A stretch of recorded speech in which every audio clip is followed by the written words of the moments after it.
The aid package for Israel and Ukraine and others is something a number of congressional candidates have also been asked about, including 6th District candidate Mike Speedy, who I spoke with last week. If you were in Congress today, where would you stand on some of these aid packages that just made it through the House for Ukraine and for Israel, separate packages that have been passing through Congress this week? Securing the border is a higher priority than continuing to send aid to Ukraine. Does that mean you'd be a no? Most likely. I've not looked at the final details, but yes, if it does not prioritize the border over Ukraine aid, then I would be a no. I think it's very important that America support Israel. They are the front line of controlling radical Islam. If they are not contained there, they will be emboldened to go to Europe and eventually to America. All right, my interview there with 6th District candidate Mike Speedy. This week we also spoke with 7th District Congressman Andre Carson, who's up for re-election this year. He voted for the aid package. We spoke with him about the many protests involving the war in Gaza on campuses around the country and here in Indiana this week. Long live Palestine! Bring them home!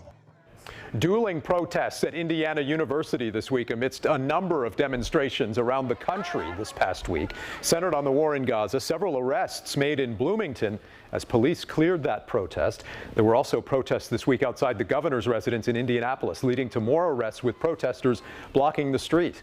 That same day, we caught up with Congressman Carson, who's the longest-serving Muslim member of Congress.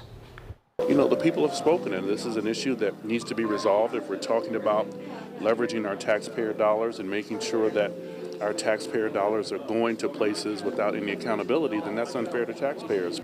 Now, some of those demonstrations have been criticized by both President Biden and former President Trump, as well as several political and university leaders. All right, from the 7th District now to the 8th District, which covers a large stretch of southwestern Indiana. It's an open seat with the retirement of incumbent Congressman Larry Bucshon. Recently, some of the candidates in the Republican primary gathered for a debate in Newburgh. We'll be showing you more of that debate on next week's edition of In Focus. To the 3rd District now, another open seat there with Congressman Jim Banks running for U.S. Senate. Recently, 4 of the top candidates in that primary gathered for a forum on the Purdue Fort Wayne campus. And at times it got heated, with the candidates talking about super PACs and recent attack ads in that race. I had nothing to do with that, and Marlin knows that. The ads that Marlin's PACs are running are a lie, and I think that it shows Marlin's a hypocrite because I've gotten beat up for this. I was attacked by Wendy's PACs for 2 weeks, and she says it was factual. Why call me sleazy then? Why call me swampy? Why call me names? You know, the people of the 3rd District deserve better than that. Let's focus on the problems in Washington, D.C., rather than attack your opponent. We brought Washington to the 3rd District, and we have 2 candidates that have done that. And you know, I distinguish myself from the others in that. I am appealing to the voters of the 3rd District. I have today. I am the only person on this stage who hasn't accepted a penny from a PAC, which can give you up to $5,000, or had a super PAC, which can spend on an unlimited basis. Look, if a super PAC or a PAC is giving you tens of thousands or spending hundreds of thousands of dollars on your behalf, you have to wonder why. Why are they doing that? All right, more on that race next week. Meantime, staying in Fort Wayne, that city now has a new mayor after the death of former Mayor Tom Henry.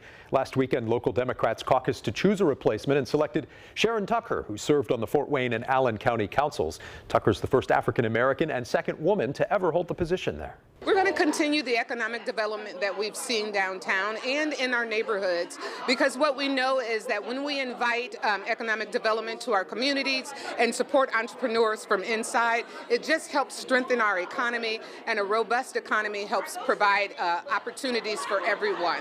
Tucker will serve as mayor through 2027. Last weekend in that caucus, she defeated a leading state lawmaker who'd also been in the mix to be Fort Wayne's next mayor. But State Rep Phil Giaquenta, the House Minority Leader, finished behind Tucker in that vote last weekend. Meantime, at the State House, there is a new state lawmaker who was sworn into office this past week. State Senator Lakeisha Jackson was sworn into the seat held by the late Senator Gene Breaux for nearly 20 years. She promises to continue her legacy of advocating for important issues. I am a senator for the people. I'm a senator for all. I believe in diversity, equity, and inclusion, economic development. I'm still the same person, just on a different level, on a level with a bigger reach, and that I'm still going to be advocating for those who need me. Senator Jackson says her top priorities will be infrastructure and addressing food deserts in the state. Coming up next on this week's edition of In Focus, Amazon announces a big investment in Indiana. We'll talk with our panel, and you'll hear what one of the candidates for governor is saying about it. Plus the politics of soccer after the mayor of Indy makes a stunning announcement which could bring more questions than answers. Next.